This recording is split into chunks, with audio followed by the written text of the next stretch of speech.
stress, rhythm, and intonation. In order to understand and be understood in a conversation with an American native speaker, it is important to improve the stress, rhythm, and intonation of our words. This video is going to explain those three concepts. Let's start defining each concept. What stress is? Stressing means that speakers of English make certain syllables and words louder, longer, higher in pitch. Basically, stressing means to emphasize a sound. Every word in English has just one syllable with a primary stress or emphasis. Differences in stress in English and Spanish. In English, the stress goes on syllables, whereas in Spanish, the stress goes on vowels.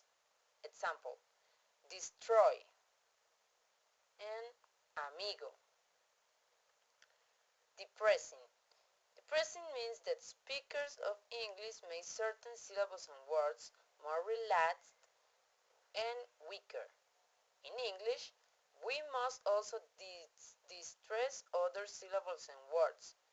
In Spanish, unstressed vowels are not lengthened or reduced. Extremely. You can note that some vowels are reduced in this word. Extremadamente. Rhythm. Rhythm is the musicality of English, the ups and downs and the connected speech and the linking of words, which together change how we say sentences. Rhythm in English, like other Germanic languages, is stress-timed. English, like other Romance languages, is syllable-timed. What syllable time is? It means each syllable is more or less the same length as other syllables. What stress time is? It means that syllables are not similar in length. Some syllables are very long and other syllables are very short.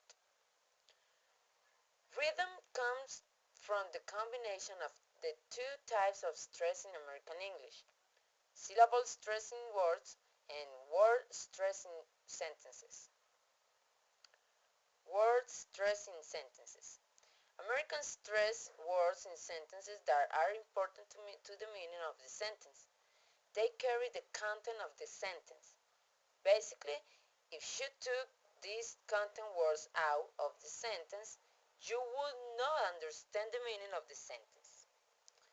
The content words are main verbs, nouns, adjectives, adverbs, negatives, WH words, and interjections. Function words.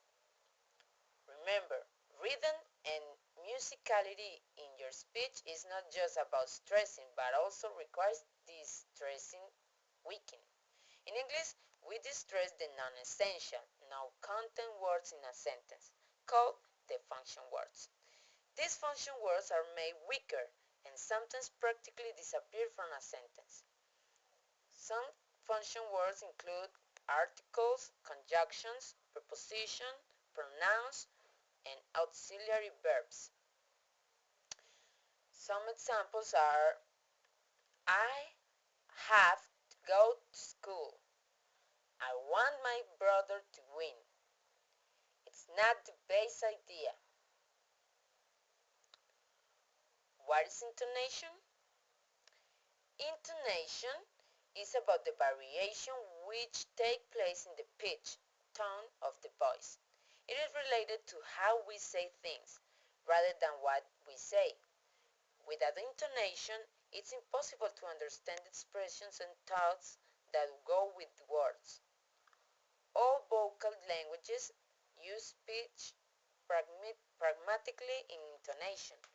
For instance, for emphasize, to convey surprise or irony, or to pose a question.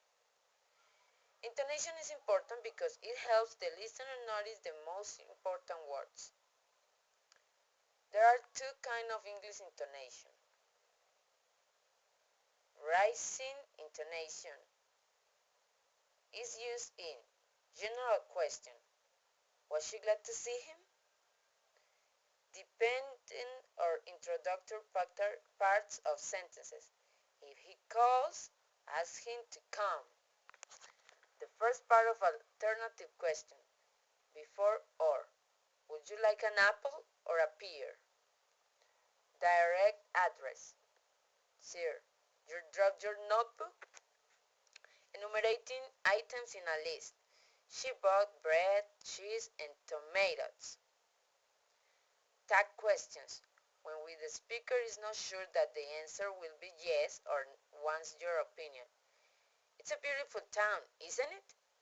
The speaker thinks that the town is beautiful but asks for your opinion and confirmation. Falling intonation. This is used on the last stressed syllable of the sentence in statements, declarative sentences. We live in Moscow. He doesn't have a car. Special questions. Where do you live? Commands, imperative sentences. Stop it. Sit down. Exclamatory sentences. What a wonderful surprise. The last part of alternative questions after or. Do you want tea or coffee? And tag questions. When the speaker is sure that the answer will be yes. You live here, don't you? The speaker is sure and expects the answer yes. Thank you so much for watching the video.